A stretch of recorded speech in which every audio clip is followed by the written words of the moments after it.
Ayun mga kababayan, Luzon, Visayas, and Republic of Mindanao, Province of China ni Digong ang Davao City. Ngayon po, meron lang po akong gustong reaksyonan na kung saan iilan sa mga senador na pabor kay Digong ay talagang alam po nila na sinungaling po si Digong patungkol sa question kasi ni Digong yung sa BICAM budget ng 2025 na pinirmahan daw ni Pangulong Bongbong Marcos na blanco daw ang mga pondo at hindi daw nilagyan ng presyo. So ngayon mga kababayan, gusto ko lang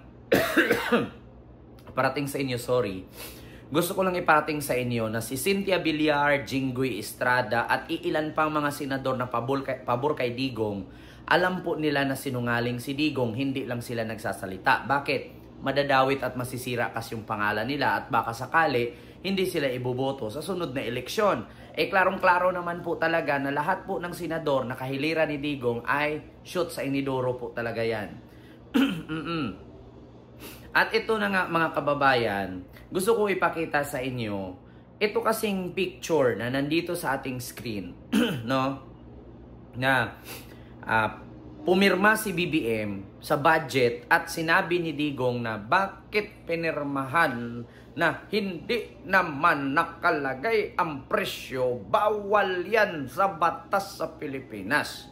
At kanina nga lang, sumagot na nga si Pangulong Bongbong Marcos na presidente din si Digong. Alam ni Digong ang batas, abogado siya, alam ni Digong ang patakaran.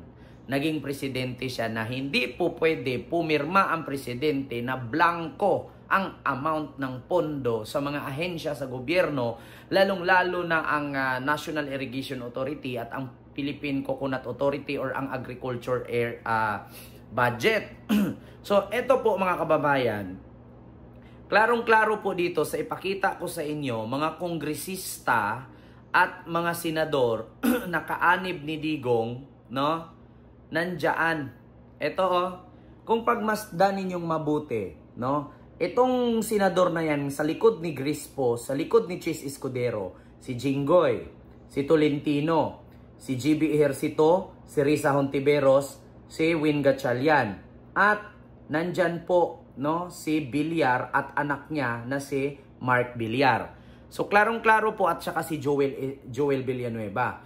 So ngayon mga kababayan, klarong-klaro po at alam ni Villar, ni Mark Villar, ni Cynthia Villar, ni Jinggoy Estrada, ni Tolentino, ni Risa Hontiveros, ni Win Gatchalian at saka ni Joel Villanueva na hindi blanco ang pinirmahan ni Pangulong Bongbong Marcos na budget sa 2025. So, alam nila na nagsinungaling si Digong kaya wala po kayong narinig sa kanila na ni-reaction or kinurek nila si Digong na hindi po totoo yan, Mayor, hindi po totoo yan, President, na blanco. Kasi nandoon po kami nung pumirma. Mga kababayan, hindi naman po tayo tanga, na yung mga nasa likod ni Chis Escudero, ni Grispo, lahat po yan ay pabor kay Digong.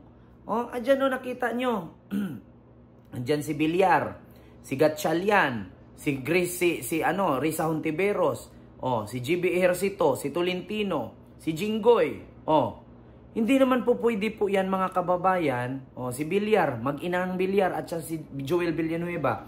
Hindi po pwede na sabihin ngayon ng mga DDS na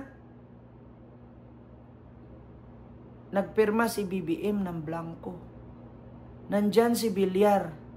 At alam naman po ng buong Pilipinas at sambayanang Pilipino at mga politiko na si Villar ay kadikit ni Digong. Si Tolentino kadikit ni Digong. Senador pa nga ni Digong si Tolentino Nandyan pa nga si Jinggoy Estrada So bakit hindi nagsasalita itong si Jinggoy, si Villar, si Tolentino, si Risa Hontiveros? Kung blanco ang pinirmahan ni Pangulong Bongbong Marcos. Mga DDS, mag-research kasi kayo. Huwag kayong basta-basta maniwala sa lulupin tanil ninyo. Nag-uulyanin na yan. 2 bulati na lang hindi nakapirma dyan. Oo, ma-amnesia na yan. Diba? Kaya sabi ko sa inyo mga kababayan, kapag manatili kayong maniwala kay Digong, magiging amaw, magiging buang, magiging baliw kayo katulad niya. Diba? Alam ni Jinggoy, ni Cynthia Villar, ni Tolentino, ni Gatchalian, ni JB Ejercito, ni Joel Villanueva, ni Mark Villar, na hindi blanco ang pondo na pinirmahan ni Pangulong Bongbong Marcos. At alam din nila na si Digong ay sinungaling. Ngayon, mga senador, nakaalyado ni Digong. Hanggang kailan ninyo pagtakpan si Digong at hindi kayo magsasalita na alam naman ninyong mali na ang ginagawa niya? Rebellion ang ginawa ni Digong. Pagtataksil at pagre-rebuilde sa gobyerno ng Pilipinas, harap-harapang pagre-rebuilde na, paninira ang ginawa ni Digong. Alam niyo, sa totoo lang, kung si Digong ang ginaganyan, bukas makalawa, pinakulong ka na. Kung naalala ninyo yung teacher nagsalita laban kay Digong, di ba pinadampot nila ng NBI? Pinatanggalan ng lisensya? Paano kung si Digong gaganunin? Bakit hindi kayang gawin ng gobyerno ng Pilipinas yung harap-harapan ng paninira ni Digong kay BBM? Bakit hindi bigyan ng aksyon ni BBM yan? Ipadisbar na yan, ipahuli, ipakulong na yan. Sobra na. Sa totoo lang, yung ginagawa ni Digong, pagre-rebuildi na yan sa Pilipinas. Si Digong ang nakakasira sa bansa at si Digong ang tinik ng Pilipinas. Bakit? Katulad ngayon, kakapasok lang na balita. Isang Chinese national na engineer at 2 Pilipino nahuli na nag-spy, no, mula China at gustong i-hack ang website ng Philippine government, ang armed forces at pati mga mall. Kakahuli lang ng NBI. Pangalawa, yung mga pogo boss na tinangkang suhulan yung NBI ng 300,000 per head ng pogo boss para itakas lang. Sino ba ang nasa likod nun? Paano ba nagkaroon ng pogo? Bakit ba nakapasok ang pogo sa Pilipinas? Ang illegal na sugal na yan, na nakakasira ng pamilyang Pilipino. Si Digong din ang nag-legalize niyan, na alam naman niya na vandalism, gambling, ginawa niyang legal ang illegal. Di ba? Sa totoo lang si Digong, yan ang resulta ng Duterte legacy. Hindi ko naman kayo hinihikayat na maniwala sa akin, pero idugtong-dugtong ninyo. Nagkanda leche-leche ang Pilipinas, nagmahal ang bilihin sa sobrang laki ng utang na iniwan ni Digong na sinalo ni BBM. Ngayon, sinisisi ng mga DDS dahil daw kay BBM, nagmahal ang bilihin, tumaas ang tax. Hindi nyo inisip, utang ni Digong 14 trilyon na sinundan at sinalo ni Marcos na hanggang sa ngayon nagbabayad pa rin ang Pilipinas sa utang na iniwan ni Digong. Tapos yung mga DDS at mga Pilipinong bugok, si BBM ang sinisi, ang mahal ng bilihin, ang taas ng tax. Paanong hindi magmahal ang bilihin? Paanong hindi magtaas ang tax? Kung napakalaki ba naman ang utang na iniwan ng Digong ninyo? Tapos idadahilan nyo, pandemic naman kasi yun, kaya ang taas ng utang. Ay di, simple lang din ang sagot naming mga BBM vloggers. Pandemic, umutang si Digong.